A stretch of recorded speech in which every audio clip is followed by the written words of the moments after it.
എന്തും ആഘോഷമാക്കി മാറ്റുന്നവരാണ് ഇന്ത്യക്കാർ. കൊട്ടും കുരവുമൊന്നുമില്ലാത്ത ആഘോഷങ്ങളാണെങ്കിൽ നമുക്കില്ലാതാനും. ജന്മദിനം, വിവാഹം എല്ലാം നമ്മൾ ഇത്തരത്തിലാണ് ആഘോഷിക്കാറുള്ളത്. ഇന്ത്യൻ സംസ്കാരം ഇങ്ങനെയാണെങ്കിലും പുറം രാജ്യത്ത് പോയാലും നമ്മൾ ഇതുതന്നെ പിന്തുടർന്നാലോ ചിലപ്പോൾ ചില പ്രശ്നങ്ങൾ ഉടലെടുത്തേക്കാം. അത്തരത്തിലൊരു വീഡിയോയാണ് ഇപ്പോൾ സോഷ്യൽ മീഡിയയിൽ പ്രചരിക്കുന്നത്. സാഡി ക്രോവൽ എന്ന ഒരു US പെൺകുട്ടിയുടെ വീഡിയോയാണ് ഇപ്പോൾ വൈറലാകുന്നത്. വംശീയതയും സാംസ്കാരിക സഹിഷ്ണുതയെയും കുറിച്ച് ചൂടേറിയ ചർച്ചയ്ക്ക് തുടക്കമിട്ടിരിക്കുകയാണ് ഈ വീഡിയോയിൽ സാഡി അവർ താമസിക്കുന്ന വീടിനടുത്തുള്ള ഒരു വിവാഹത്തിലെ ശബ്ദ കോലാഹലങ്ങളെക്കുറിച്ചാണ് പരാതിപ്പെടുന്നത്. വിവാഹ ആഘോഷത്തിലെ ഡ്രം വായന അടുത്തുള്ള വീട്ടുകാരെ അലോസരപ്പെടുത്തുന്നുവെന്നാണ് പരാതി. രാത്രി വൈകിയുള്ള ഈ ആഘോഷത്തെക്കുറിച്ചാണ് സാഡി ക്രോവൽ വീഡിയോയിൽ പറയുന്നത്. തൻ്റെ വീടിനുള്ളിലും ബാൽക്കണിയിലും ഒക്കെ നിന്നാണ് അവർ വീഡിയോ ചിത്രീകരിച്ചിരിക്കുന്നത്. തൻ്റെ ഉറക്കത്തെ എത്രമാത്രം അലോസരപ്പെടുത്തുന്നുവെന്നാണ് അവർ കാണിക്കുന്നത്. രാവിലെ 9 മണിക്ക് തുടങ്ങിയ ആഘോഷം രാത്രി വൈകിയും തുടരുന്നുവെന്നാണ് അവർ പറയുന്നത്. ഇന്ത്യക്കാർക്ക് ആഘോഷിക്കാൻ ഇത്രയും സമയം കൊടുക്കുന്നത് കാനഡക്കാർ ഇഷ്ടപ്പെടുന്നില്ല എന്ന ക്യാപ്ഷനോടെയാണ് ഇവർ വീഡിയോ പങ്കുവച്ചിരിക്കുന്നത്.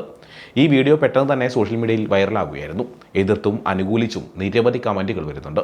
സാംസ്കാരിക പാരമ്പര്യങ്ങളെക്കുറിച്ച് പരുഷവും അസഹിഷ്ണുത നിറഞ്ഞതുമായ പരാമർശങ്ങൾ നടത്തിയതിന് ചിലർ അവരെ വിമർശിച്ചപ്പോൾ മറ്റു ചിലർ പിന്തുണ അറിയിച്ചിട്ടുണ്ട്.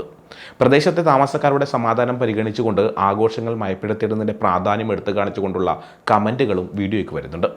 ഈ ചെയ്യുന്നത് തെറ്റാണെന്നും ഇന്ത്യയിലെ അതേ സംസ്കാരം തന്നെ അവർ പോകുന്നിടത്തും നടപ്പിലാക്കാൻ ശ്രമിക്കുകയാണെന്നാണ് ഒരാൾ കമൻറ്റ് ചെയ്തിരിക്കുന്നത്. സാധാരണഗതിയിൽ ഇത്തരത്തിലുള്ള വൈകിയുള്ള ആഘോഷങ്ങൾ റെസിഡൻഷ്യൽ ഏരിയകളിൽ അനുവദിക്കാത്തതാണല്ലോ എന്നുള്ള ചോദ്യവും ചിലർ ഉന്നയിക്കുന്നുണ്ട്. കാനഡയിലേക്ക് കുറേയധികം ഇന്ത്യക്കാർ കുടിയേറുന്നുണ്ടെന്നും നമ്മളോട് ചോദിക്കാനും പറയാനും ആരും ഇല്ലെന്ന ചിന്ത അവർക്കുണ്ടെന്നുമുള്ള കമൻറ്റുകളും വീഡിയോയ്ക്ക് താഴെ വരുന്നുണ്ട്. ഇന്ത്യയിൽ അഴിമതി സർക്കാരാണെന്നും അവിടെ അങ്ങനെയാണ്, അതേ രീതി തന്നെയാണ് കാനഡയിൽ നടപ്പിലാക്കാൻ ശ്രമിക്കുന്നതെന്നുമുള്ള ആരോപണങ്ങളും ഉയരുന്നുണ്ട്. കൂട്ടക്കുടിയേറ്റം സാധ്യമാണെങ്കിൽ നാടുകടത്തൽ വേണമെന്ന ആവശ്യവും ഉയരുന്നുണ്ട്. മേക്ക് കാനഡ ഗ്രേറ്റ് അഗെയിൻ എന്ന നയം രൂപീകരിക്കുകയും സ്വീകരിക്കുകയും വേണമെന്നും ചിലർ ആവശ്യപ്പെടുന്നുണ്ട്. കാനഡയിൽ ഇന്ത്യക്കാർക്കെതിരെ വംശീയാതിശയം ഉയരുന്നുണ്ടെന്ന ആരോപണം നേരത്തെ ഉണ്ടായിരുന്നു. കാനഡയിൽ പൗരത്വം സ്വീകരിച്ച ഇന്ത്യക്കാരോട് കാനഡ വിട്ടുപോകാൻ അവിടുത്തെ ജനങ്ങൾ പറയുന്ന വീഡിയോകൾ നേരത്തെ സോഷ്യൽ മീഡിയയിൽ പങ്കുവെക്കപ്പെട്ടിരുന്നു. താമസിക്കാൻ വീട് കിട്ടാനില്ല, ജീവിത ചെലവ് ഉയർന്നു തുടങ്ങിയ കാരണങ്ങളാണ് കനേഡിയന്മാരെ പ്രലോഭിപ്പിക്കുന്നത്.